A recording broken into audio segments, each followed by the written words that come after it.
experiences, perspectives, and backgrounds. In the words of the great Mahatma Gandhi, our ability to reach unity in diversity will be the beauty and the test of our civilization. In a world that encourages division, tonight serves as a testament to the power of unity. Each of us here plays an integral part in shaping the society of tomorrow, whether through our professions, our relationships, or simply through the example we set in our daily lives. The work we do and the values we hold can elevate our community in ways both small and large. This event serves as a reminder that when we open our minds and hearts to learn from one another, we lay the foundation for a future that is rooted in understanding, collaboration, and shared growth.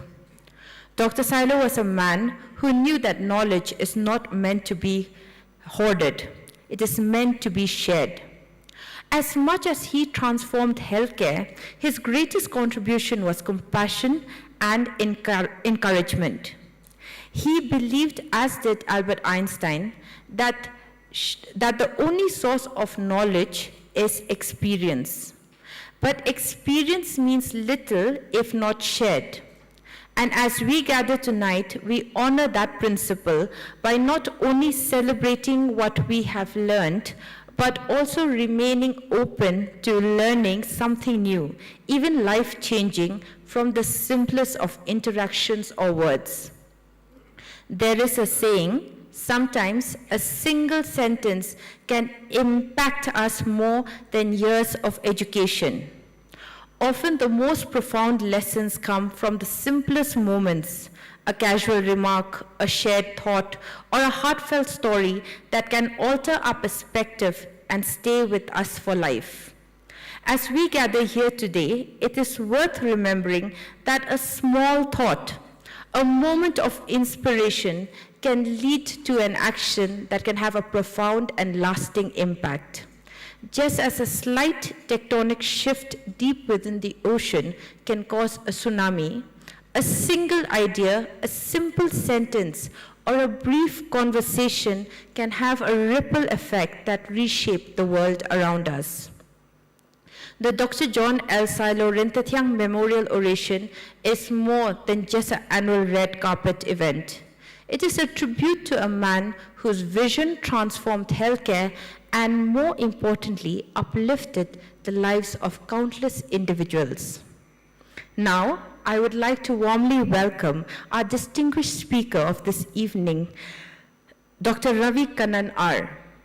Dr. Kannan is the director of the Kachar Cancer Hospital and Research Center and the recipient of both the Padma Shri and the Ramon Magsaysay Award, often referred to as Asia's Nobel Prize.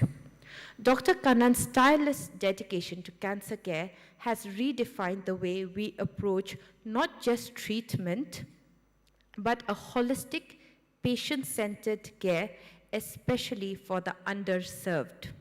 His work stands as a beacon of hope and has made a transformative impact on countless of lives across India. We are truly privileged to have him share his wisdom with us tonight. In addition to the inspiring words of our speaker, we are also delighted to have Mr. Benedict Kemlang Hinyota and Ms. Emmy Daka Mabel Lingdor with their respective teams here with us tonight. Their music embodies the richness of our cultural heritage, and we are grateful for their presence, adding to the spirit of this grand occasion. So, as we step into this elegant evening of remembrance and reflection, let us also celebrate the opportunity we have to continue Dr. John L. Sailo's Ryntathiang's legacy of learning, sharing, and building a brighter future together. Thank you and enjoy this evening.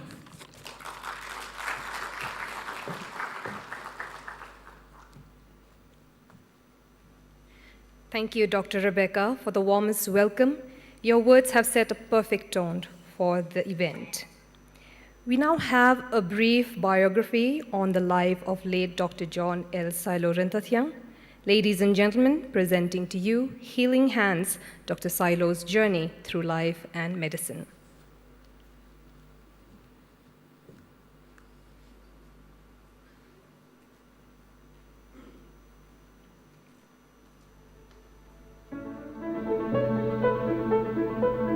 I was thinking, what should I do? How do we develop this? So many ideas came, but amidst all that debate within me, I seem to hear a voice.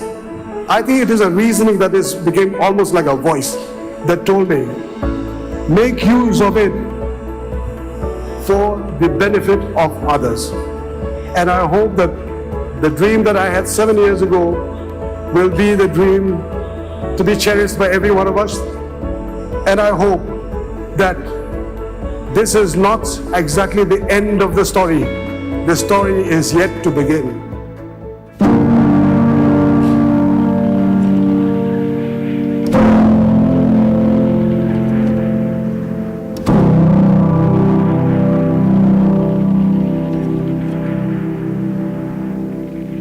On her deathbed, his grandmother eagerly waited to bless her newborn grandchild before she left for the heavenly abode.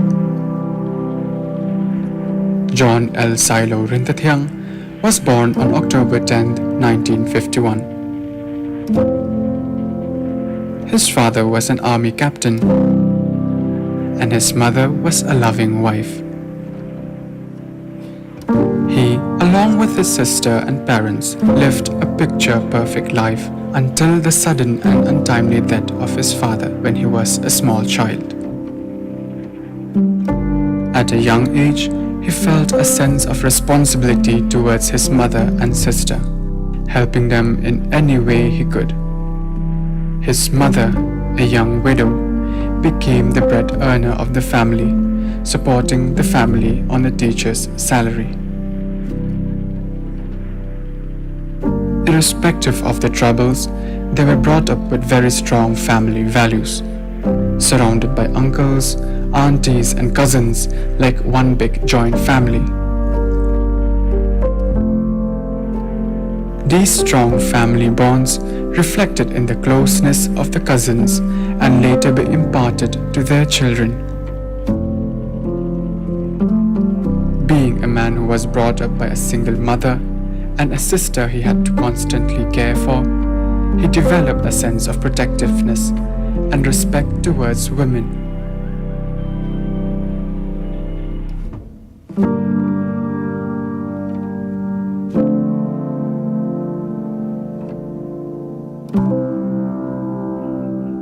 Since he was a little boy, he wanted to join the Navy.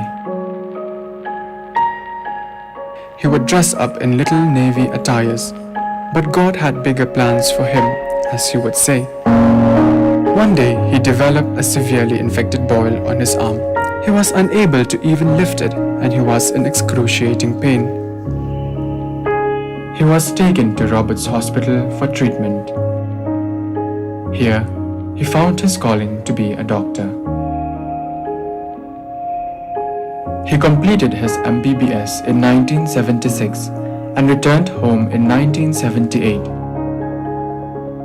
And in the same year, he married Achula Di Zaute, someone he had known since his childhood.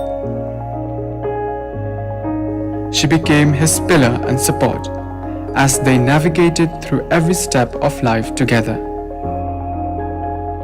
In 1984, Nehu funded his postgraduate studies in medicine at Delhi's prestigious All India Institute of Medical Sciences.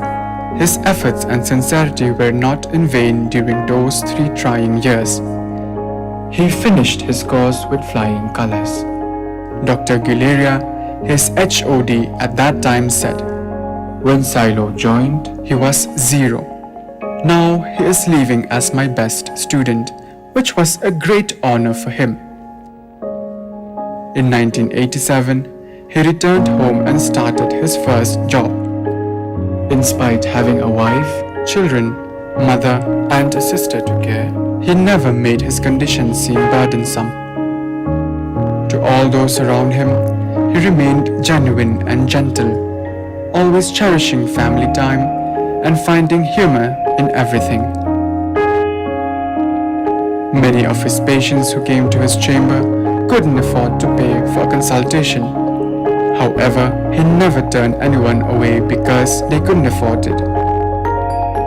His ethic of helping humanity was profoundly rooted, no matter where he worked, be it at Nehu, Roberts or Woodland Hospital. He was kind and respectful to all.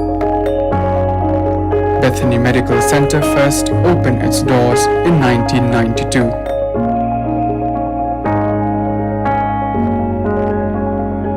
Dr. Sailo dared to dream, even on a shoestring budget. In 2002, Bethany Hospital opened its doors as a fully operational multi-specialty hospital, fulfilling a long-held ambition. When traveling to Shillong for treatment, a Chowkidar's wife from Nongpor became critically ill and died. He was profoundly moved by the incident and understood the need for a tertiary treatment facility in Riboy. So he founded his outreach center in Nongpor on a small plot of land that his mother had inherited.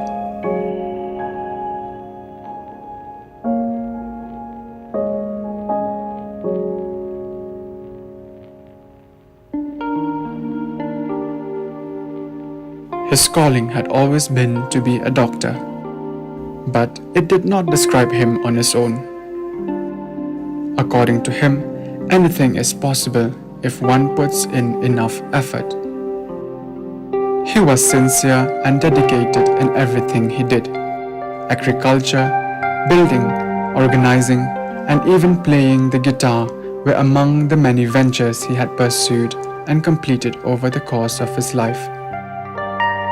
Dr. Sailo was a man who valued God and his family above everything else.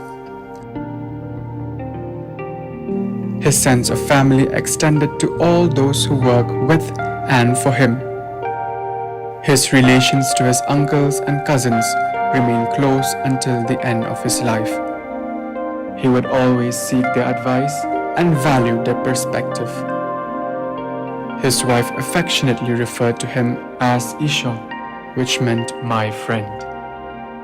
Together they built everything from scratch. They were each other's anchor and support. He was a wonderful role model to his children and grandchildren. He always said, "Little drops of water made the mighty ocean." This lesson was always imparted to his children. He wasn't an avid traveler, but he and his family took a budget trip every year that was more of an educational tour. His grandchildren's birth gave him a new outlook on life. Each one was his greatest source of pride and joy, making the rest of his life filled with fun and joy. In such ways, Dr. Sailo was like an umbrella, embracing and protecting those that fell under his shade. A genuine gentleman with a big heart.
That was a brief biography on the life of late Dr. John L. Sailo Ryntathiang.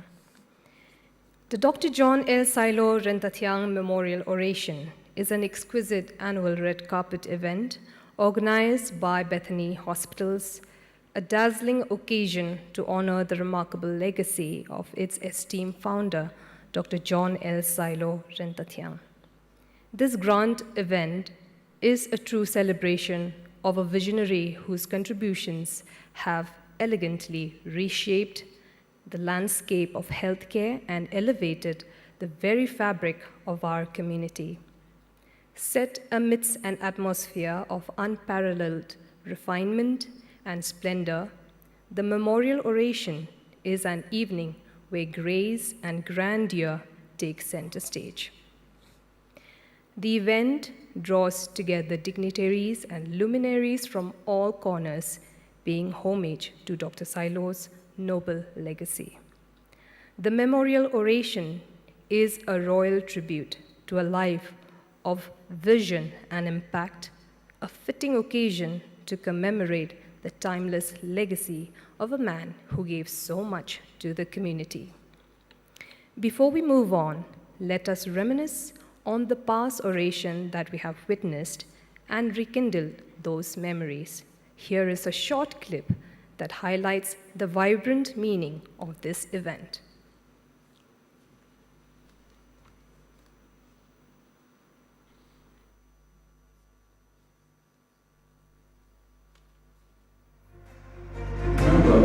And to celebrate the life of one man who was the epitome of perseverance, industrious, benevolent, and many more adjectives, but overall a God-fearing man. I dare to dream has always been the access for the genesis and the growth of Bethany Hospital, Shillong, and its outreach endeavors to the rural areas of Meghalaya under Bethany Hospital Outreach Nongpok and its OPD services at Unsti and Gurdi. We see a remarkable story of social ideation, motivation, hard work, and perseverance that led not only to the personal fulfillment of a mission, but to the social betterment of our community. In pursuing his dreams, he uplifted our people as well. Very rarely do we see a personal calling to a noble vocation result in such a wide effect for the good of society. In the pulse of this man throbbed a concern for those around him. Such a life provides inspiration, and we are here to honor his life, but also to draw lessons from his lifetime of work that will inspire us to take our society forward. Place in history for institution builders. The progress of mankind is measured by the milestones created by builders. Inventors are geniuses, but even inventions have to be taken forward by builders. One of the funeral tributes to Dr. Sailo was titled I Dare to Dream. Only dreamers build institutions, but dreaming is only the beginning.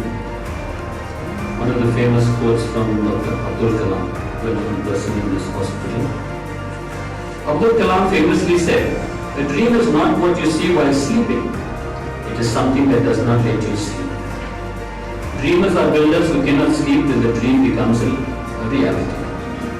Bethany Hospital is much more than a tangible monument to the work of Dr. Sailo. It encapsulates a commitment to a humanitarian cause, to contribute to the community and to make the world a better place. The effect of his work is not confined to this campus. Its ripples have reached across the state and the region. He was an icon of our times, an example to his peers, and his name is to be held up as a role model of our youth. He was a social entrepreneur. His investment of ideas, time, and effort yielded social dividends in the health and well-being of his patients.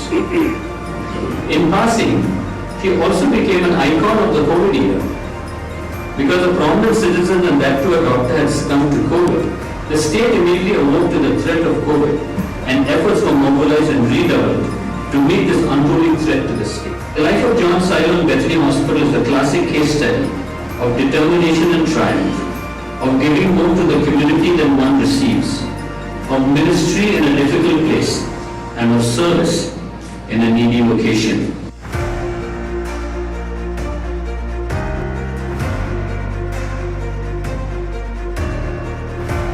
as I thought about what I could speak into, what might be appropriate and worthwhile to say today, I was drawn to the three core values upon which the Bethany hospitals are built: compassion, care, and commitment.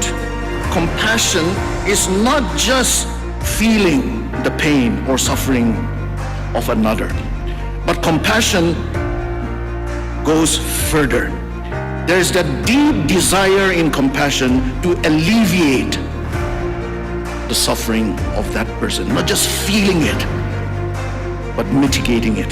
Caring, on the other hand, implies the holistic process whereby the patient feels comforted by the treatment, and caring relates, it says, more to the quality of life than just the quantity of life or how long a life is lived. I think commitment can be the overarching idea or concept, and under commitment, the rubric of commitment, we can slot the other C's. So we have the commitment to care, commitment to compassion, commitment to courage, commitment to communication, commitment to competence, and so on.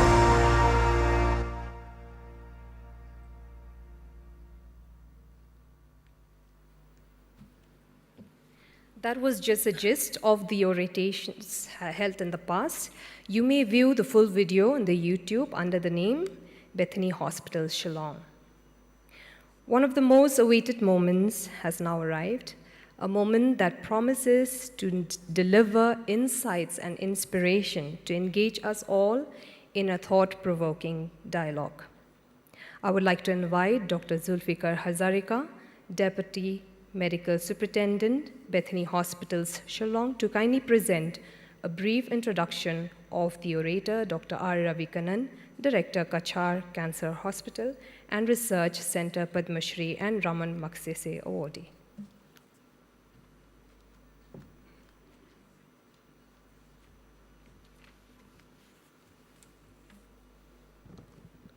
Thank you. Good evening. It's my privilege today to introduce an extraordinary individual in the field of medicine and oncology, Dr. Ravi Kannan, who currently serves as the Director of Kachar Cancer Hospital and Research Center, Silchar. His contribution to cancer care, especially in the underserved areas, have profoundly impacted countless lives. Dr. Kannan's academic journey began at Kilpauk Medical College, Chennai, where he earned his MBBS, followed by Master of Surgery, MS from Maulana Azad Medical College, New Delhi. His pursuit of excellence led him to complete his MCH in surgical oncology from Cancer Institute, Chennai. Over the years, he had various key positions, including professor and head of the Division of Surgical Oncology and the head of the Head and Neck Division at the Cancer Institute, Chennai. In 2007, Dr. Kannan made a pivotal decision to relocate to Silchar, Assam, where he took his role as the director of the Kachar Cancer Hospital. Under his leadership, the hospital has transformed into a center of excellence in cancer care for the underserved population of Northeast India. His tireless efforts to provide affordable and accessible healthcare has resulted in a significant decrease in cancer-related mortality and morbidity in this region. Dr. Kannan's holistic approach focuses not just on treating the disease, but also supporting patients and their families through initiatives like low-cost accommodation, nutritional support, and comprehensive community outreach programs. One of my personal memories of Dr. Kannan goes back to 2002 when I was a postgraduate student in Guwahati Medical College. We had the privilege of meeting him when he had come for a workshop to B. Barua Cancer Institute in Guwahati. And we had asked him some anatomical questions.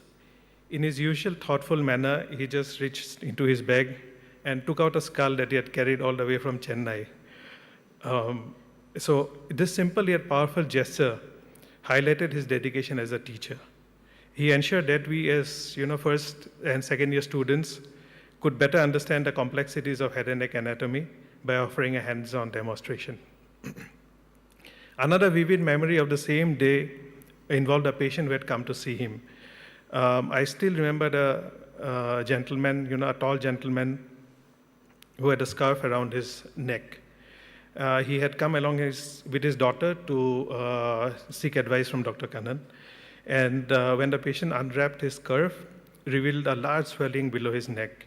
It was clear that his condition was far advanced. Yet, Dr. Kannan's empathy in handling the situation left a lasting impression on me.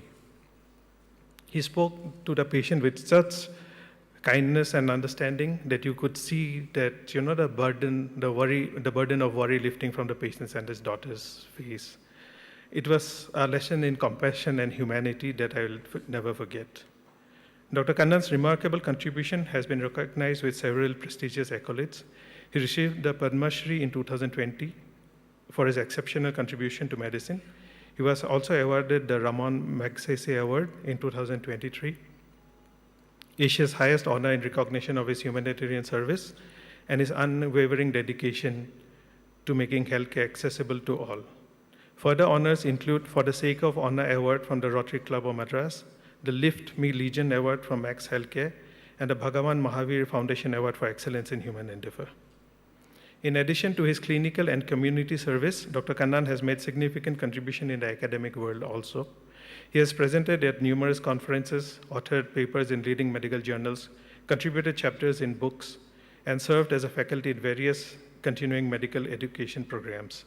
He has also served as an examiner for MCH in surgical oncology at various universities. Dr. Kannan's work exemplifies selflessness, compassion, and a deep commitment to society. He continues to inspire both the medical community and the public with his vision of healthcare system where quality care is available to the most marginalized. Today, we are fortunate to have Dr. Kannan with us, whose lifelong dedication to transforming cancer care and his unending spirit continues to be a beacon of hope. Please join me in welcoming the wonderful Dr. Ravi Kannan. Thank you.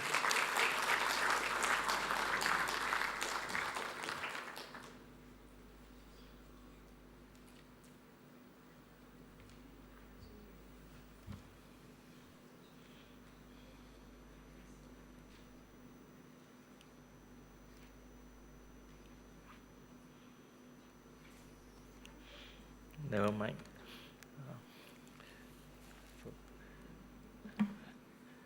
Thank you very much for giving me this privilege. I really think it's a privilege to be here.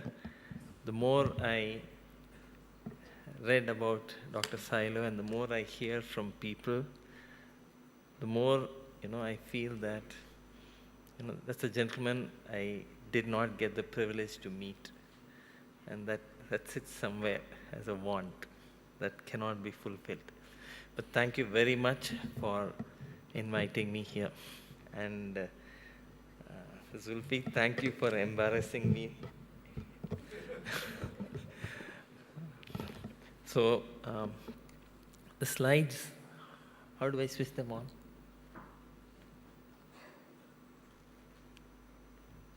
Right. Okay, thank you. Thank you. So, the commitment to compassion and care are non-negotiable as far as healthcare goes, as far as education goes, as far as law goes, as far as every walk of human life goes. And so, so I work in a town about 250 kilometers from here in Silchar, and it is in the Barak Valley. And there are usual problems. Some of them you see here. Some of them are highly contextual to the region there.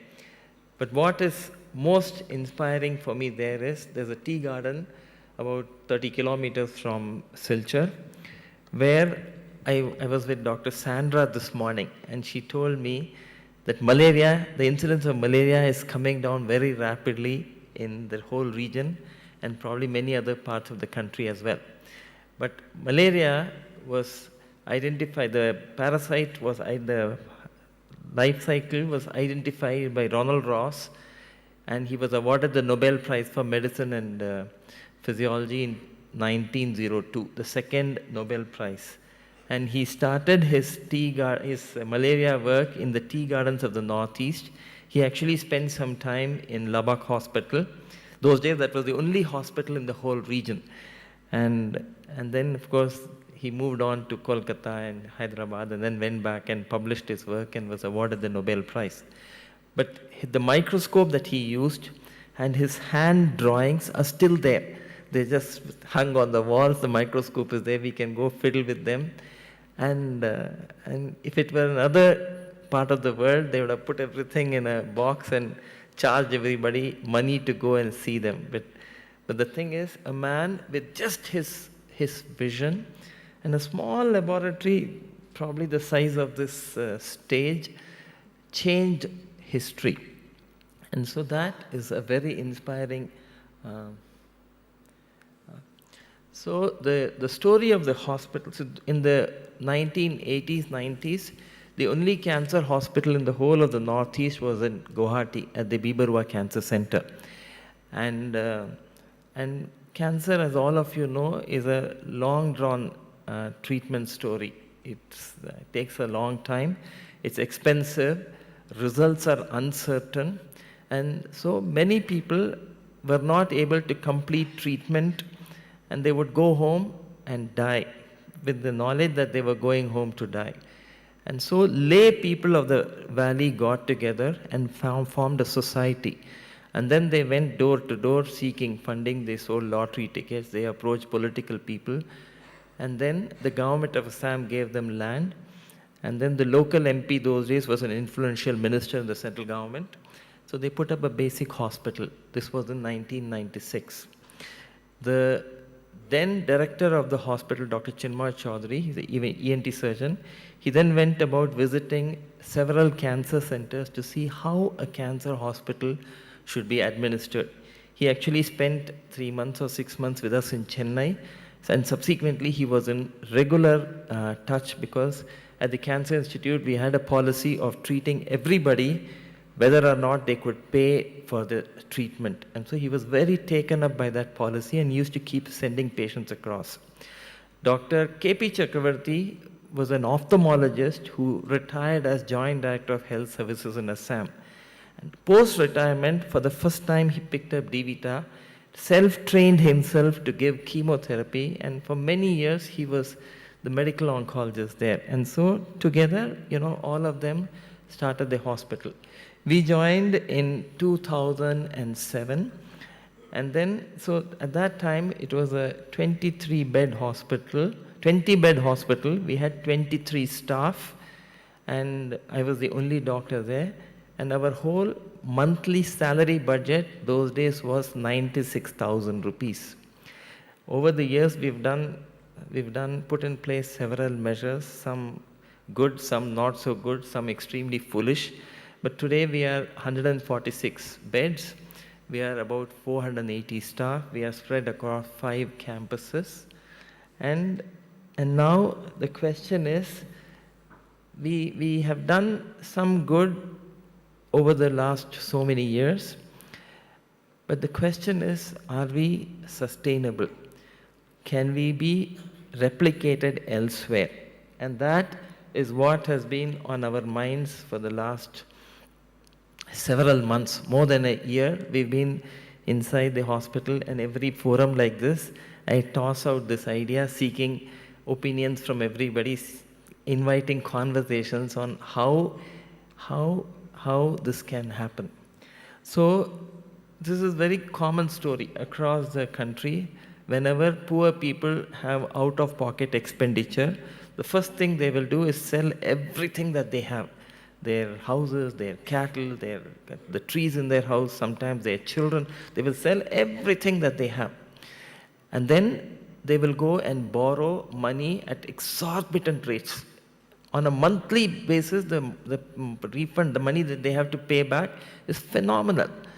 And then they will depend upon charity. They will go and seek support from family members, from friends, from the healthcare provider. often at great loss of self-respect. And then the commonest thing that they will do is they will simply abscond. They will not have treatment. They will go home. Often a cruel decision that they will not be able to make this happen. Oh, there it is. Okay, all right. All right, thank you. So over the years, this seems very organized, but actually it has not been all that organized. When I speak to people, I tell them, over the years, we resorted to several measures. We actively, every opportunity, we brand ourselves as pro-poor, and then we put in a whole lot of measures to reduce the costs of care. And then for most of our patients are daily wage earners. Every day they spend in the hospital is wages lost. So we strive to fast forward treatment. And then technology. Technology is a great leveler. And then finally now our current obsession is to decentralize care as much as possible. So, when a new toothpaste comes into the market, what do? They do a market survey and find out that the current toothpaste sells for 10 rupees. And now they will sell this toothpaste as 10 rupees 50 paise, and they will market it, they will brand it. Oh, this has extra salt, this has extra something. And so, they will all, that is how marketing happens. So when we treat poor people, they're often, most times poor people are afraid of going to hospitals because they think that if they go to the hospital, they will lose all their money and they will be out on the streets. And they are just waiting for an opportunity to say this cannot be done and run away.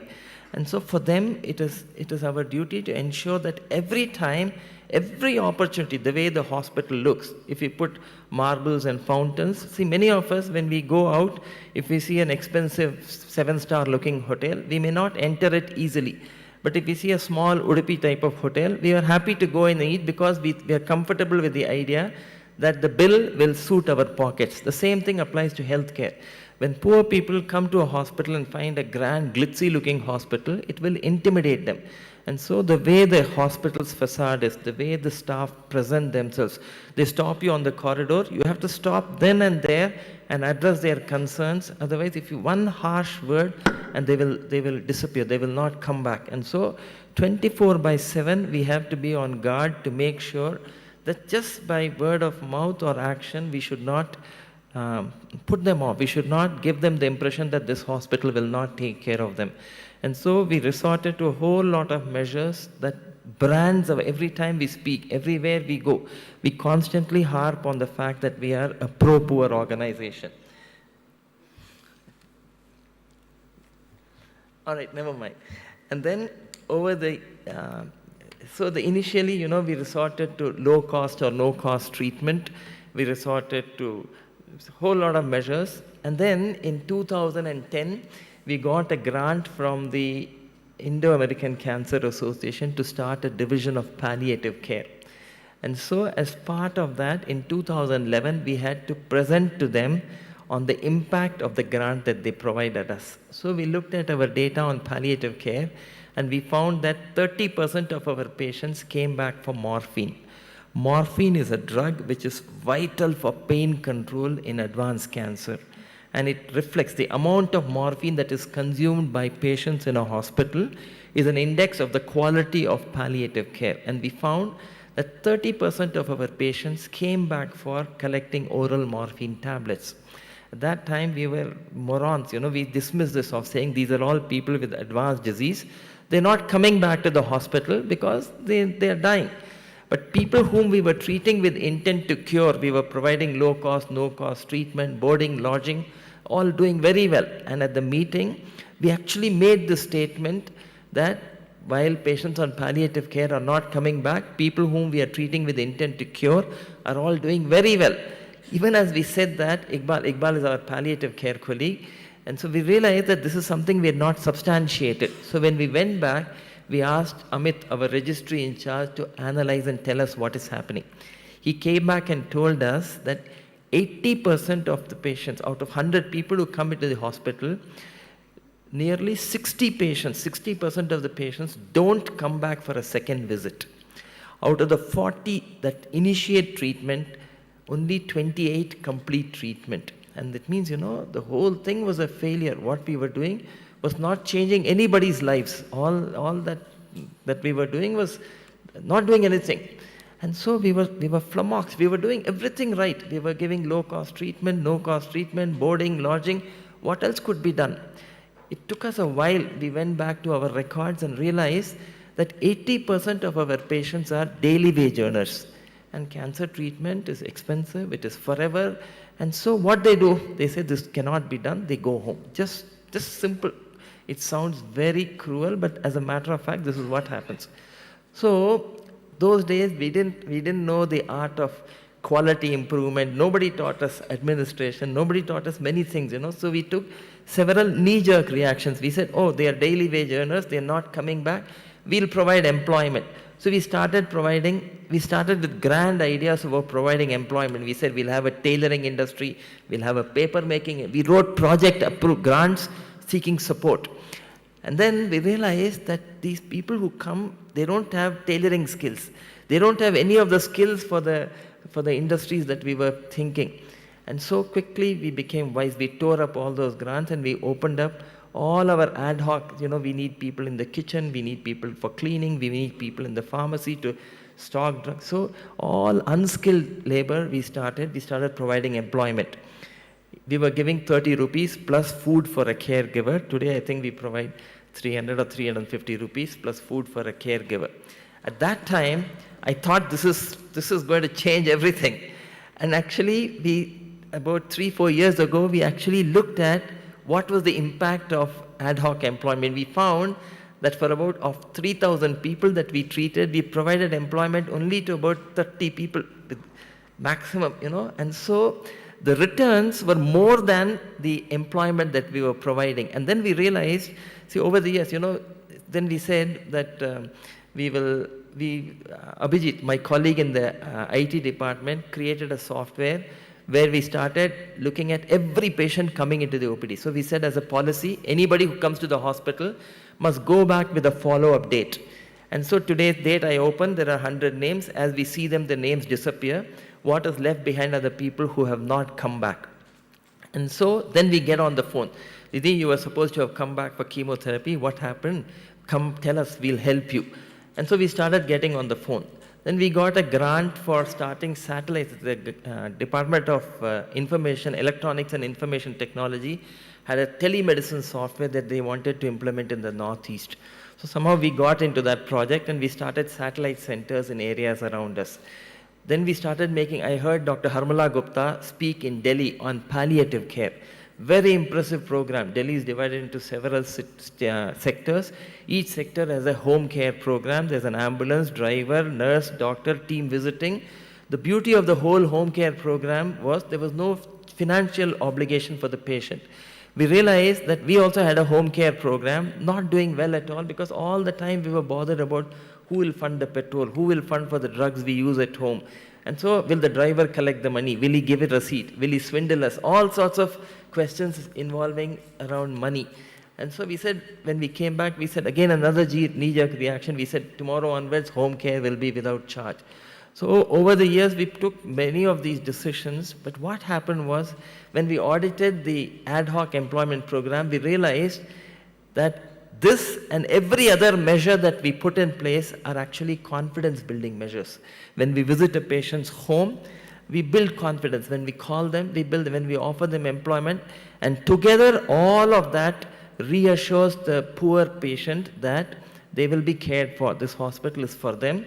And so that is what actually made the difference. And now we treat about 70% of patients who walk into the hospital. But then again, that is a ride, comes with a rider. So if you look at Delhi, if the AIMS says they treat 50%, 60%, 70% of patients that come there, very good, because most patients coming to AIMS or coming to Tata Memorial Hospital will come from outstation. They will come for a diagnosis, a treatment plan, and then they will go back to their hometowns to continue treatment. But for us, we are the last stop. Nobody is coming to take my advice to go to another place. They come from Delhi or Mumbai or Hyderabad to Silchar to complete treatment. And if 30% of patients don't complete treatment, 10% probably will go out, 20% still go back home and die, and so that is a big problem for us. Unless we treat about 90% of patients, we're not managing to take care of everybody out in the community. And so we put in place a whole lot of measures to reduce costs. And then, and then the other thing that we did is we started fast forwarding treatment. Our target is patient comes today, the same day the blood biochemistry workup must be done. The next day morning they have their endoscopy biopsy. All our biopsies are processed by way of frozen sections. Normally what happens is when a biopsy is taken, it is put in formalin, it stays in formalin for 12 hours, and then it goes through a series of processes, and by the time the slide is ready, it is easily 2.5 days, sometimes a little longer, before the pathologist can see them. And then the pathologist will take the time to view the slide and give a report. So typically it will take about 3 days. If for a poor patient, they walk into the OPD, I say, okay, you need these blood tests, come tomorrow for the blood test. Then they come tomorrow, we say you need a biopsy, you come 3 days later. We do the biopsy, we say you come back 3 days later. Then they will say you need immunohistochemistry, some further tests. So if the more number of times you call them to the hospital, more likely they are to fall through the cracks. And so our policy is patient comes today, same day all the blood biochemistry workup is done. Next day morning they have their endoscopies, biopsies, which is reported on frozen section. After the endoscopy, they go and have their imaging, then the CT scan or whatever, and they come back the same day in the evening. When they come, the diagnosis, the stage, and the treatment plan is ready. And then they will go home and plan, and it gives us also time to organize support, and then they start treatment. Almost 60-70% of our patients are able to start treatment within 15 days. Now, there are problems like lymphomas, certain cancers we cannot do on frozen section. Sometimes something goes wrong, but then this is the constant struggle that we go through. How do we, when we see patients coming up for surgery or coming up for chemotherapy, one of the things all my colleagues will do is see when they came, what happened. Every time we audit the time intervals during which they have come to see where we have lost time for patients. And then we also resort to task shifting. So we don't have a radiologist all the time who will do the biopsies. My CT technician, Baptu, amazing fellow, all the lung biopsies, he will map the thing, he will do the biopsy. When a radiologist does it and a technician does it, there is no difference in the yield, there is no difference in the complication rates. And so several ways in which we fast forward treatment. And then technology is a great equalizer. So we don't have an ICU. So we have an ICU, but we don't have a critical care specialist. We are unlikely to get a critical care specialist in the next 10, 12, 15 years. And so what we did, we worked with a group of critical care specialists in Bangalore. We put these high definition camera. We have a 15-bed ICU. Every bed is seen through a camera. The monitors that monitor the patient's vital parameters are seen. Every patient is kept under vision by a group of physicians sitting in Bangalore on the cloud. So we call it the cloud ICU. And believe me, cloud ICUs save lives. We had a patient, middle of COVID, one of my administrative officers, sister's father-in-law had a complete heart block in Dharmanagar, about 3-4 hours from Silchar, 5 hours from Silchar. He was in failure. Middle of the night, it was pouring rain. No hospital would accept him. Debu calls me. So I said, okay, bring him into the ICU. The cloud physicians saw him, stabilized him. He came with a saturation of less than 50%. Next day morning, when we went back to see him, sitting up, having breakfast, saturation of more than 90%. Amazing, amazing way in which we can use technology. COVID taught us many things. Now a lot of learning, teaching happens over COVID. One of the first things we did was to computerize the entire hospital and the hospital records and daily bookkeeping and appointments and follow-up and all of that. The whole of the software was made in-house by my colleague, Abhijit. And so technology is a great tool to level the playing field. Now, the other thing now we are obsessing about is decentralizing care. And decentralizing care is basically in my father's village.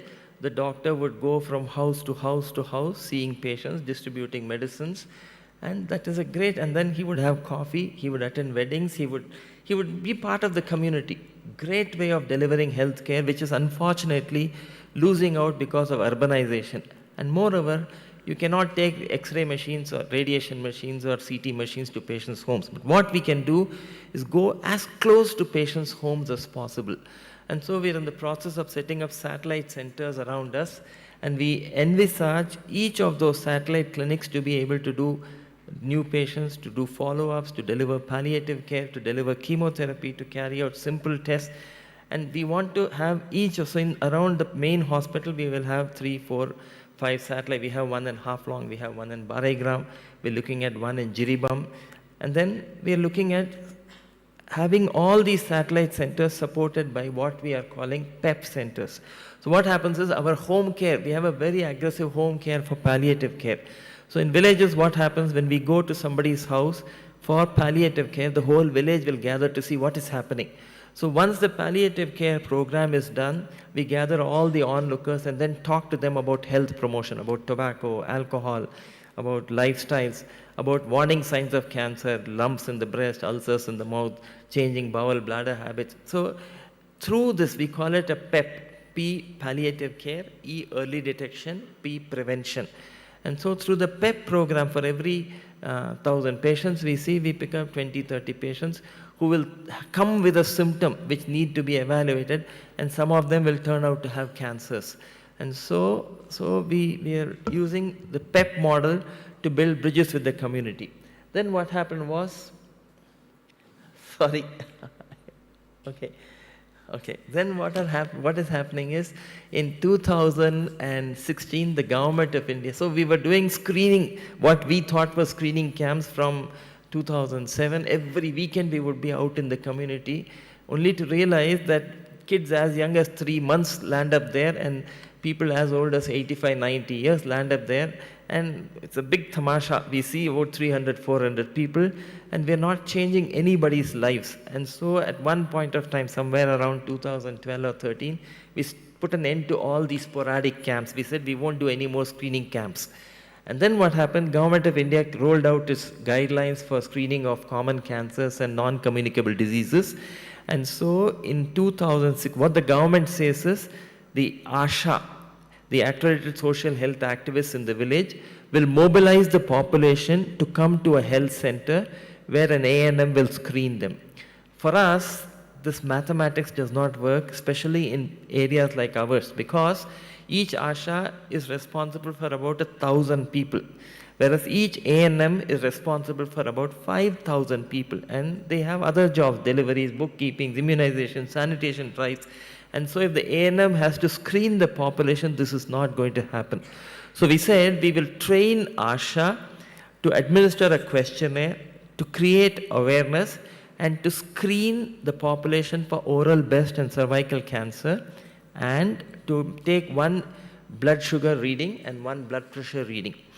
And so this is what we did in Dhulai. This was supported by the ICMR, by the Tata Trust, by the state government. And so when we finished, we reached out to about 50,000 people. Out of 50,000 people, more than 45,000 complied with the process. They actually went through the examination, which is unheard of in any screening program anywhere in the world. This happened because this happened in their homes. And this was by a community health worker whom they are familiar with. And at the end of seeing 45,000 people, we picked up some 38 cancers. We picked up about 150 pre-cancers, mostly oral cavity, and we picked up 4,000 people with diabetes and or hypertension. Very good, very successful, but then extremely laborious, extremely money consuming and time consuming. So we said, what will happen if we create awareness in the community and encourage them to self-refer themselves if they think they have an abnormality. So we picked up another block, similar population. We reached out to about 50,000 people. The ASHA would go door to door to door, creating awareness, administering that CBAC questionnaire. We added 2-3 questions to that questionnaire. And then what happens, at the end of the program, 4,500 people came forward for evaluation. Out of this 4,500 people, they felt they had an abnormality on the awareness or on the warning signs. And out of this 4,500 people, we identified 103 cancers and nearly 800 people with pre-cancers. Much better than the actual door-to-door evaluation program. So then we said, this is happening only because the ASHA created awareness. What happens if we do a multi-sectoral awareness? We get the police also, the education department also, the Panchayat Raj also, get everybody involved. See, ultimately, in 1970s, we started our population control program, Hum Do, Hamare Do, and Jarasi, Savadhani, Zindagi, all those jingles, which everybody hears over the radio, everywhere. And so now, our population has begun to flatten. So we wondered what happens if we do a multi-sectoral awareness. And currently, that is what we are looking at. The other thing that we are also looking at is, yes, this model worked well in one health block. Now, can we recommend it as a model that could be adapted and adopted in different parts of the country? So now we want to look at this in 3 different geographical areas, 3 different communities. So we're now working in Patharkandi in Karimganj, in Dima Hasao, in Haflong in Dima Hasao, and in Dholai in Kachar. And so I don't have information, but then another more interesting thing that happened at the end of this is, okay, never mind. So when we were finishing Dholai, one of my nurses came and asked me, sir, in every community you are going and starting a program as a project. And then when you do the project, you are building linkages in the community, you are getting familiar with the population, they trust you, they have an access for examination and treatment. The project over, you submit your report and you walk off. Is it ethical? Such an important question. I then wondered, how did our ethics committee even approve of this? That we are doing something in a project mode, and we have created an expectation in the community. The community does not understand that at the end of 3 years, 5 years, these fellows will walk out. They only know that somebody is coming, creating awareness, giving us information, and when we have a problem, they take us, get us examined, get us treated. That's all they know. And so, won't it be a heartbreak? Won't it be a breach of trust if we just walk out? Such an important question. And so now we are looking at seeing how we can sustain all our community initiatives. So now one of the things that we say is every time we go into the community for any project, at the time of initiation, we must also start thinking on sustenance of whatever activity we are doing in the community. So we looked at several models across the globe, and we found only 3 models where after the program ended, the community took it upon itself. See, ultimately there are only 2 ways in which any of these screening or prevention model, either the government adopts them, which is going to be a long drawn process, or the community takes them up. And we found 3 models across the globe. One of them was in Kerala. Kerala is an enlightened community, a more affluent community. But what they did for palliative care is they got the community to understand the importance of palliative care. They started training volunteers in the community to deliver palliative care. And today, the whole of Kerala is served by what they call neighborhood networks for palliative care. And so we were now wondering, see, in Africa, the community adopted those models because they dealt with food security, provision of drinking water, vital necessities. In Kerala, palliative care got adopted because the community realized that palliative care is going to be a vital need for the community, and so they are happy to adopt it. When we go and talk of health promotion, nobody is bothered because it is not a vital need. And so if we want the community to take up health promotion, they are not going to do it. But what we are now trying to experiment with this, what happens if we get the community to look at palliative care? What happens if we try and replicate the need for palliative care in the community and train volunteers? So many of my patients, their family members provide care for the patient. In the hospital, we have a policy that even in the ICU, one caregiver will remain with the patient every time. And so they have learned a lot of vital skills taking care of their sick ones. And so once the patient becomes well or the patient dies, those skills are lost. So now we are trying to see how we can certify these skills. We are trying to work with the Skill Development Council to certify the caregivers of former patients to provide skills in the community. And we are trying to see if we can get them involved in palliative care. And we are hoping that once the community adopts the concept of palliative care, it's a small matter to piggyback ride health promotion like what we do in the PEP program. We go to the community, we provide palliative care, and then when everybody's watching, we talk to them about health promotion. So we want to replicate this in a different way in order to sustain our community initiatives. That brings us back to the question that I asked. We've done many things. We've treated patients in the hospital, we've improved compliance, we've improved security for patients, we've reduced costs of care. But all this, is it sustainable? So what we realize is, see, over the last 15, 20 years, this has driven on passion. A group of 20, 30, 40 people who are passionate about doing this have made this happen and have sustained it over the last so many years. What happens if you remove passion from the story? Can this be sustained? Will it sustain into the future? Can it be replicated? If it is not sustainable, it is not going to be replicated. And so I think this question has been bothering us for the past several months now. And our conclusion is, in its current form, this model is neither sustainable nor replicable. So sustainability has several dimensions. There is financial sustainability. Then there is human resource sustainability. Then there is social sustainability. There are several dimensions to sustainability. Out of all of this, financial sustainability is probably, it is difficult. I'm not saying it is easy to get people to donate money for your cause, but it is, of all of this, the easiest sustainability. You put a group of people for fundraising, you make sure your goals are clear, you make sure that your focus on patient care is not altered by anything else, that the patient remains the focus of whatever you're doing, and invariably somewhere you will find people willing to support us. In the early years it used to be very difficult, but over time we now have a lot of organizations supporting us for patient care, supporting us for infrastructure.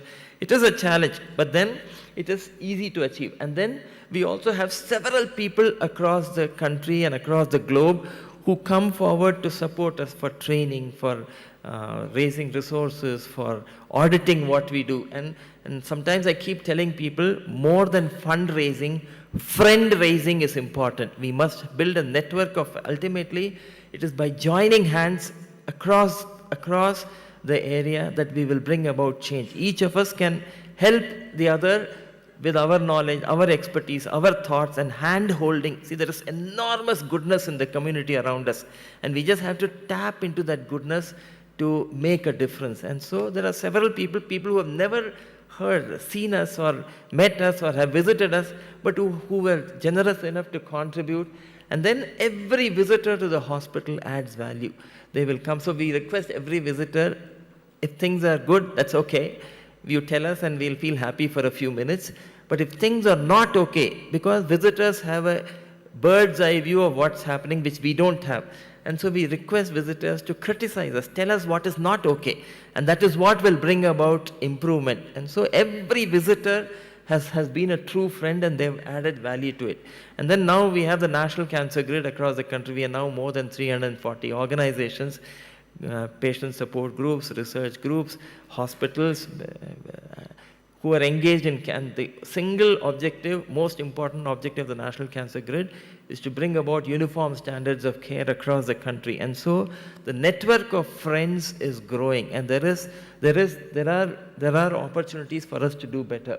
But then what about human resource sustainability? What about ensuring that your social commitments are sustained? What about environmental sustain? These are all bigger questions and more difficult to handle. So we said, in the hospital, you know, when we, I know there's a lot of theory about sustaining, you know, that you must recruit properly, you must, a whole lot of theory is there. But then, if we deconstruct our hospital, if we look at the departments in the hospital, we have doctors, we have nursings, we have technicians, we have physiotherapists, we have blah, blah, blah, whole lot of people. And to my mind, the only sustainable component in the hospital is our nursing program. So when I joined in 2007, we had 6 nurses, none of whom was formally, they were all DAI, and none of them had any formal nursing training.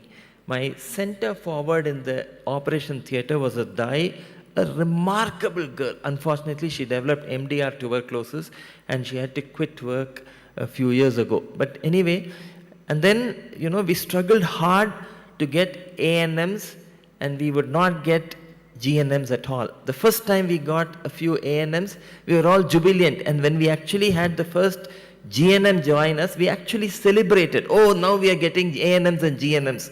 So when we had about 35, 40 nurses, one fine day there was a government advertisement and suddenly 25 of them disappeared. All of them disappeared overnight. And then we realized this happened again. And then we realized this is not going to work. So we said, statutory requirement. Today we have 150 beds. The statutory requirement for every 5 beds you must have a nurse or something. We need about 50 nurses to have the nursing council say okay, to have the medical certification, that Clinical Establishment Act say okay. So we said 50% of our nurses will continue to remain as DAI. They're like sponges. They have not had the opportunity to do better, but you teach them. Our deputy nursing supervisor is a DAI. Our operation theatre nurse, frontline nurse, you know, he will shift patients into the ICU, he will intubate patients, he will connect them to ventilator, he will do amazing learning capacity. And so we said, we will retain them as our nursing staff. And for them, it is better salary, it is learning, it is more acceptance and prestige in the community, and they will stick on. The qualified people, it is but natural, they will want to do better, they will want to go into better positions in life, which is fine. And so that model is economically viable, but also human resource-wise viable. What happens when we want to look at doctors, for example? So if I want a cancer hospital, I must have 3 or 4 qualified surgical oncologists, head and neck surgeons, gynec oncologists. I need a radiation oncologist, I need a medical oncologist, I need a pathologist, I need a radiologist. Some of these cannot be negotiated. You cannot run a radiation machine without a radiation oncologist, radiation physicist, all that. But then, if you look at medical oncology, for example, for decision making, you need somebody who will say, oh, this is a patient with breast cancer. She needs just AC in 4 cycles, some paclitaxel 4 cycles. She's HER2 positive. She needs trastuzumab. So we have to make decisions. But once the decision is made, the patient needs 8 cycles of chemotherapy. The patient will come to our OPDs. We have a policy that we must see every patient who comes on any given day the same day, because they come from far off, they spend money, they take time off work, and it is cruel to tell them, no appointment, go away, come tomorrow. Where will they go? And so the OPDs run till late in the evening, and that is a cause of heartburn for many of my colleagues. And so if we need to have more doctors, where will we go for so many doctors? We don't have the resources. But look at this. So if a medical oncology OPD patient has to receive 8 cycles of chemotherapy, every time the patient comes, what has to be done? We have to see patient is coming in walking, general condition is good, all blood pressure, pulse, BP, everything is fine, his blood counts are okay. If there's a breast cancer or oral cancer, we have to make sure that the tumor is shrinking, and that's it. They go for the next cycle of chemo. If there's no toxicity, very, very spinal level work. It does not require any expertise. If we have to do ward rounds, I say we have a class every morning at 8 o'clock. So I expect my residents to finish rounds by 8 o'clock and be there at 8 o'clock for the class. 8 o'clock to 9 o'clock, the class happens. 9 o'clock, OPD starts, 9 o'clock, theatre starts, 9 o'clock, So I expect them to be there at 9. Then who will do the ward work? Who will do the dressings? Who will remove the sutures? Who will draw the blood? Many things are not done. And so what happens?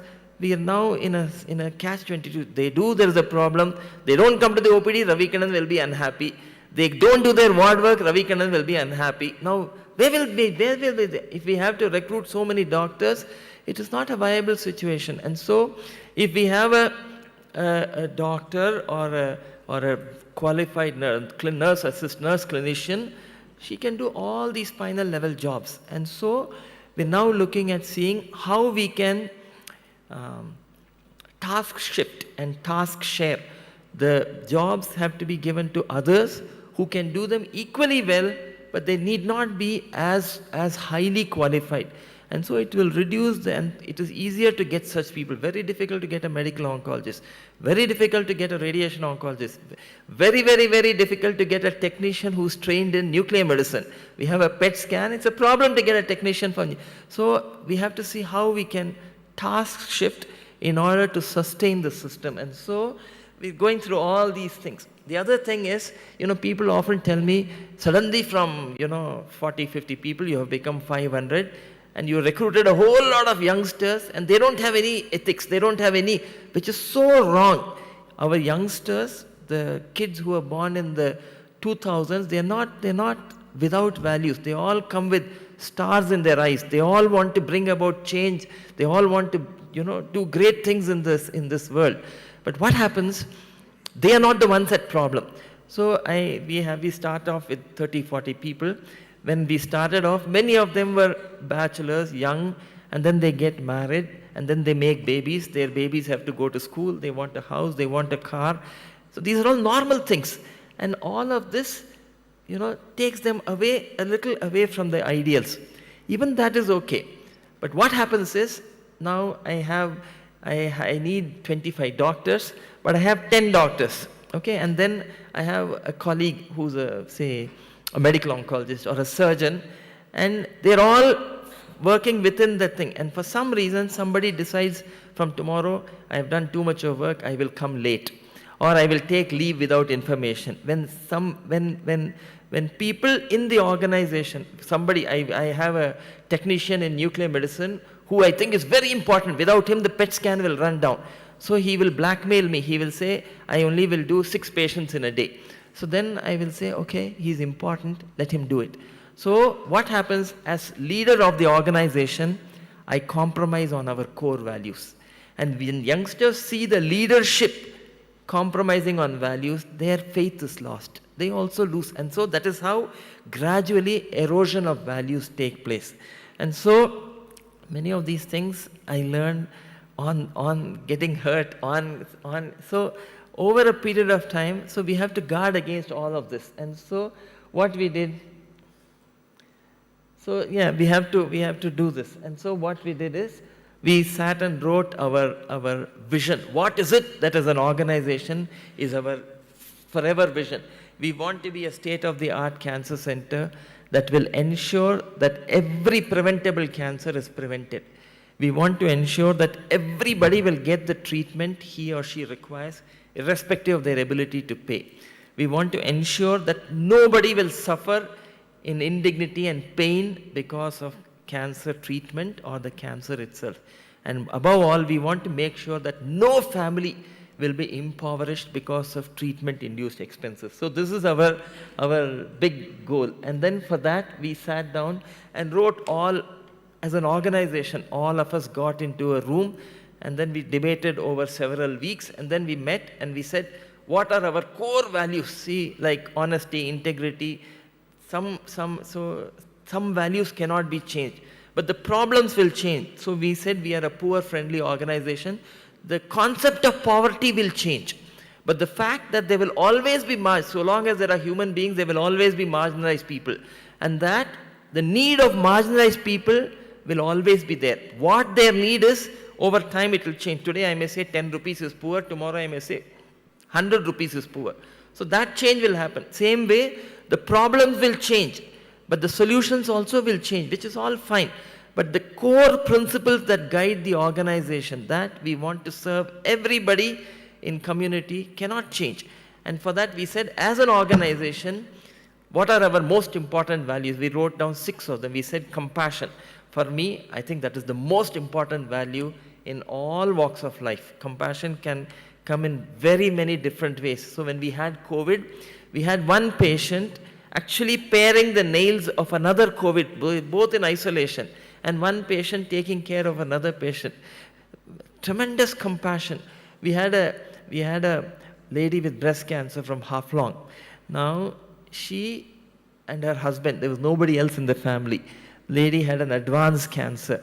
But both husband and wife were very fond of singing old Hindi romantic love songs.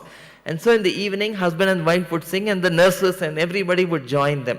You know, compassion can have many, many hues. But then, I think for an organization, that's the most important thing. Then we said, we will always practice science-based care. We will not engage in unscientific care. We said we will continue to be pro-poor. I understand we want to now change it into people-centric. We always want to make sure we keep people at the center of the story. Frugal innovation. Innovation is all right, but frugal innovation. So we have these grossing stations. Grossing stations means when we remove a cancer, when we remove the stomach or when we remove the intestine, it has to be processed. It is put in formalin, and then the formalin, when it is cut, the cutting is called processing. Somebody will examine it, take measurements, and say the cancer is this much, this is the size, this is the distance. They'll have a description. And all the while, the formalin fumes will be, and so it'll hurt the respiratory system of the staff. So we have what are called fume hoods. Fume hoods cost about 3 lakh rupees. We are a poor organization. So one of my colleagues said, sir, why do you invest in a fume hood? Use a kitchen chimney. So we put a kitchen chimney, cost 15,000-20,000. And then we put barriers on the side, and you put a paper on the floor, it goes and gets stuck. So that is our fume hood. We didn't invest in any fume hood. We just devised our own, just because somebody had the brilliant idea of saying, use a kitchen chimney. And so frugal innovation. And then teamwork. We very strongly believe that as a team, both within the organization, between the organization, the society that administers us, with the community around us, and with people all over the region and the country and elsewhere, teamwork is of such great essence. And above all, we're all very grateful that we've had the opportunity to be able to do all of this. My mentors, Dr. Krishnamurthy and Dr. Shanta, I say about doctors, but this actually refers to every one of us. Each of us has the potential to be a healer. We may be a medical person, we may not be a medical person. We can all contribute to healing of people. And then all of us have a scientific bent of mind. We should not take WhatsApp University as our guidance. All of us must be able to audit everything that we see. We should be able to question. Gautam Buddha said, question everything around you. We should be able to question everything and rationalize the answers for ourselves. All of us are mentors. We teach our children, we teach youngsters, we teach younger colleagues who join us. But I think the single most important role all of us play is that of being a change maker. Together, we can all change the way we treat sick people, we treat illness, we can foster good health, we can foster happiness, and all of this can happen if we all join hands and work together. Thank you very much for this opportunity.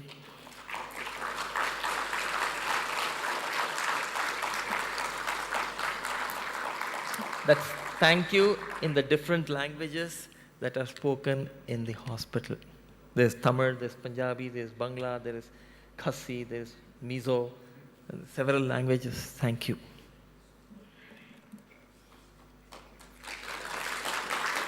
See, what the overall single statement that I would like to sum up, is, see, the truth is, we're all created unequal. Whatever democracy might say, we're not really equal. Some of us have more wealth, some of us have more skills, some of us have more opportunities. None of us chose the families that we were born in. All of us are here because we were born in families. We were thrown into families that made it possible for us to be here. And I often wonder why that is so. So the man or the woman or whoever gave us all these unequal gifts. Some of us had more, and some people outside have none of these. They don't have wealth, they don't have education, they don't have skills, they don't have anything. They don't have families. And I think we were endowed unequally because whoever made this decision said that we would probably hold what we have in trust, use what is needed for ourselves, and the vast amount of that excess that we have, we will use it for the benefit of those who do not have. I think that reflects the philosophy of Dr. Sailo. Thank you very much.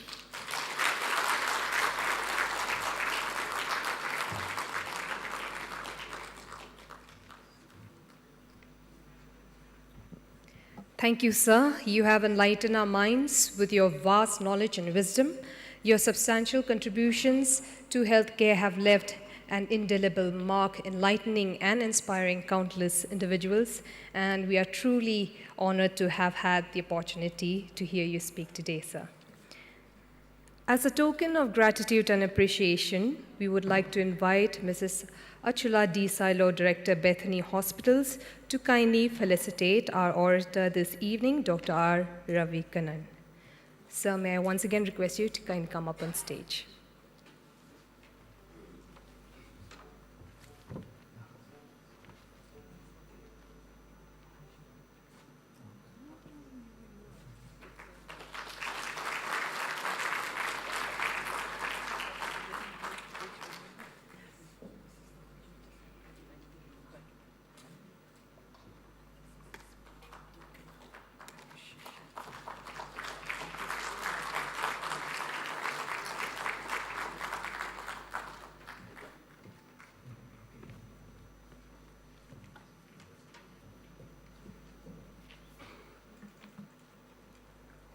If you turn the pages of the booklet placed on your table, you'll find a beautiful picture of Dr. John L. Sailo Ryntathiang with his electric guitar in his element. This depicts nothing but his love for music. We are very delighted to have with us today Mr. Benedict Khemlang Nyota, a visual artist and musician from Shillong. As a visual artist, he has done 2 solo exhibitions in Shillong and participated in numerous group exhibitions and workshops in different places in India and abroad. He is a B-graded artist of All India Radio Shillong and also a member of the folk fusion band Narempe, and have performed in various places nationally and internationally. In 2019, he performed with Gareth Bonello, a Welsh musician, at the St. Fagan Festival in Cardiff, Wales, UK. Adding to that, he has also performed in Vietnam, Dubai, to name a few. As a composer, he has composed music for short documentary films. Tonight, he will be accompanied by Really Linkskor on the Duitara and Cajon, Jubanla Kharumnoid on the Sing Shinrang. On the bass guitar, Gideon Lingdo, and Meban Bha Boklang Marbanyang on the keyboard. Ladies and gentlemen, put your hands together to welcome the musician for the evening, Benedict Khemlang Nyota and friends.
Very good evening.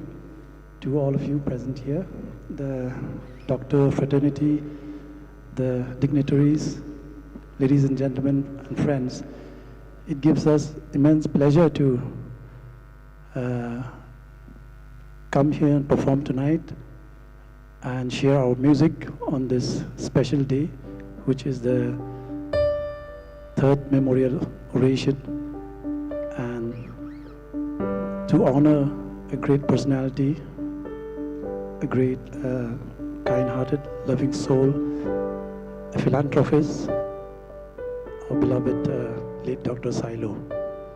So this piece I'm going to play now is a self-composition. It's called Kanjai. Kanjai means calm and peaceful. So, and I'd like to dedicate this to the family members of late Dr. Sailo. Hope you'll like it.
next number that we're going to play is it's a sleep song. So it's a composition of one of my favorite instrumental band from a Norwegian band called The Secret Garden. But we're not going to play it in the lullaby style. We'll interpret it in a slightly different way, and maybe a little bit of addition of Indian music also in the beginning.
The next number we're going to play is a very special number. It's called Maya Kapoor. And this is one of my personal favorites because I used to listen to this song on the radio. And it is composed by one of the great singer-songwriter, late Ba Omyo Lingskor. And this song has been re-recorded recently. It's there in YouTube. It is sung by his daughter, Sinrop, and you can watch it in YouTube. It's called Maya Kapoor. And this is our instrumental version of that.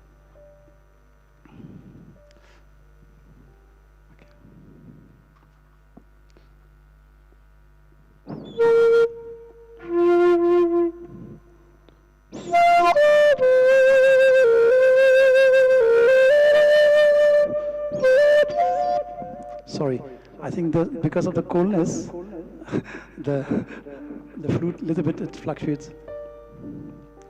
You can play along the keyboard. I can get.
Thank you.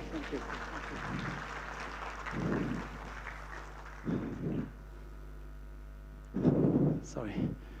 The next number is a very popular Disney animation movie. It's called Pocahontas, and the title is called Colors of the Wind.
Thank you very much.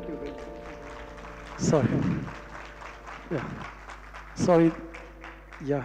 Sorry, because sometimes the flute is a bamboo instrument. It's an organic material. So sometimes with the fluctuation of the temperature, it becomes slightly difficult to keep it at a pitch. So that's why please don't mind if we made some mistake here and there. Okay. Yeah. So I think the flute, this flute especially, the others it's still okay, but this one is not that much in sync with me.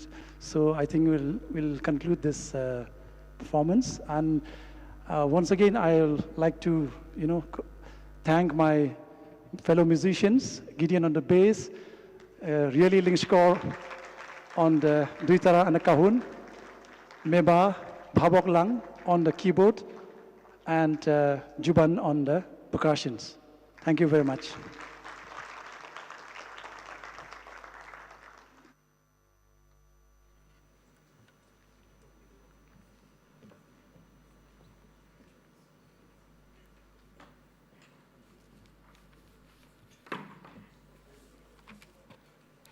The power of music is immense. That performance was a perfect testament to that. We hope that you've all enjoyed the experience. Thank you, Mr. Benedict Kemlang Nyota and friends, for that beautiful performance that had us all enthralled and swaying to the beautiful tune of the flute. As our evening draws to a close, it's heartening to see this event beautifully unfolded and deeply rooted in our hearts. Before we come to a close of the formal event, I would like to invite Mr. David V.L. Sailo Ryntathiang, Chief Financial Officer, Bethany Hospitals, to pronounce the vote of thanks.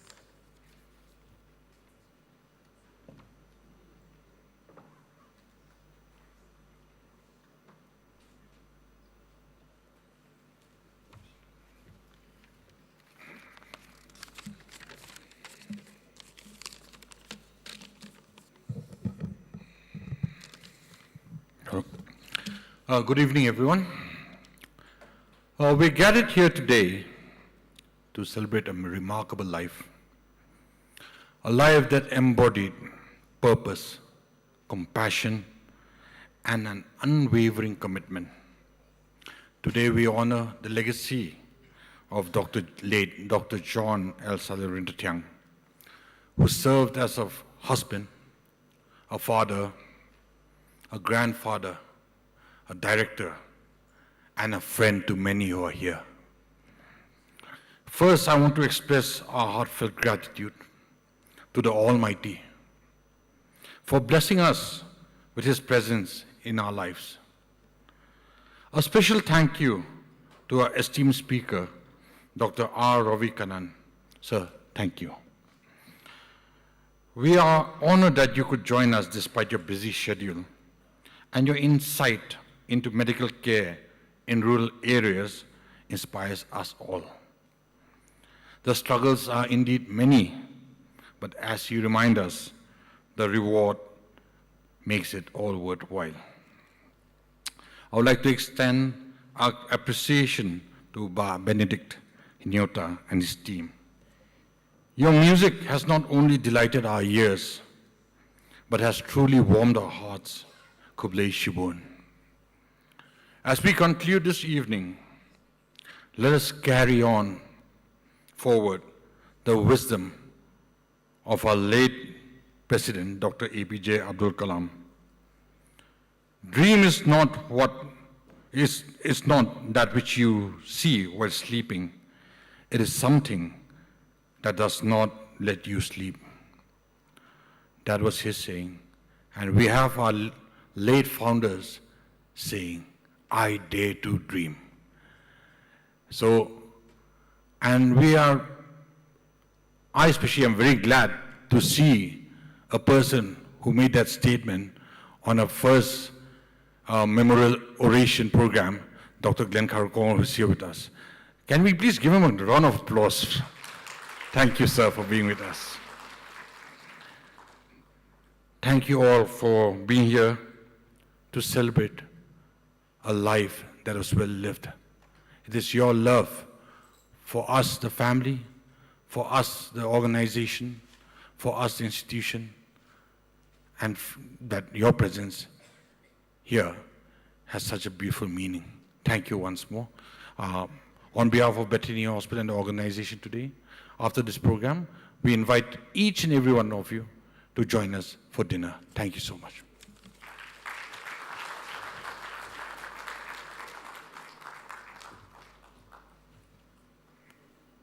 On that beautiful note, it brings us to the end of this amazing event. It was a privilege to have you all here with us today. Thank you for making this event a grand success and a memorable one. Kindly accept the booklet placed on your table as a token of gift to each and every one of you who have spared your valuable time to be part of this grand event. We would like to invite you all to join us for dinner. And as you get acquainted with each other and enjoy your dinner, I would like to call. We have more performances. Amy Daka Mabel Lingdo Karkongor. She is a violinist, a passionate musician known for her performance on the violin and piano, as well as her soulful singing.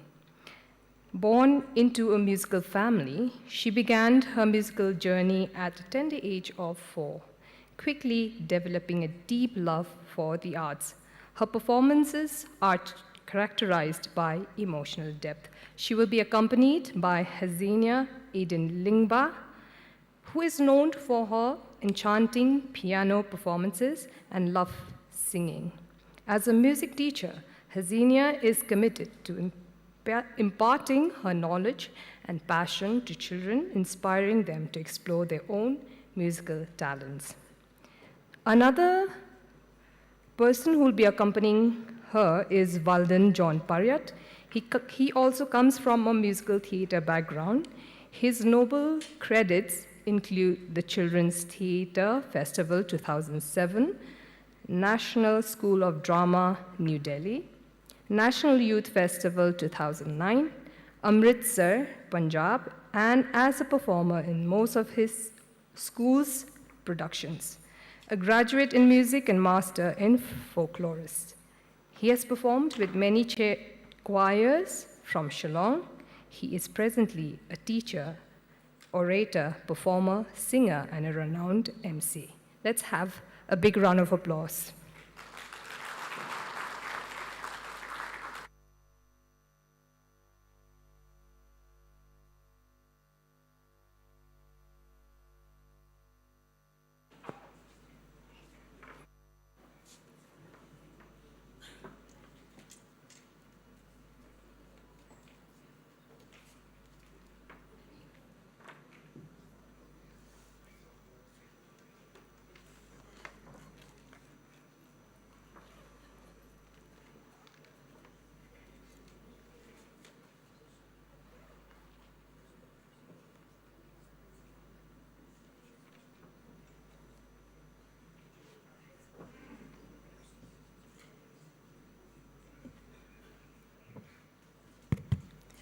Before we get on with our dinner, I would like to invite Dr. Sharon to kindly come up to say grace.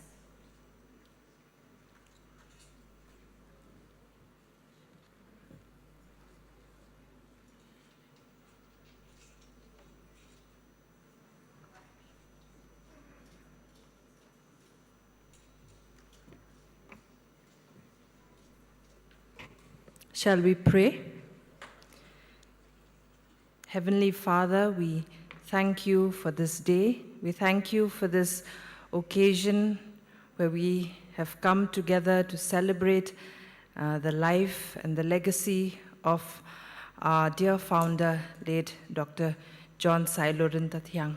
We thank you for all the program that has, Lord, that we have been able to participate in, and we especially thank you for our speaker, Dr. Ravi Kannan, as we have heard about the remarkable work that he and his team have done to uplift cancer care, especially among the poor here in the Northeast. We thank you for his work, and Lord, we pray for him and his family and his team, that Lord, you would continue to be with him.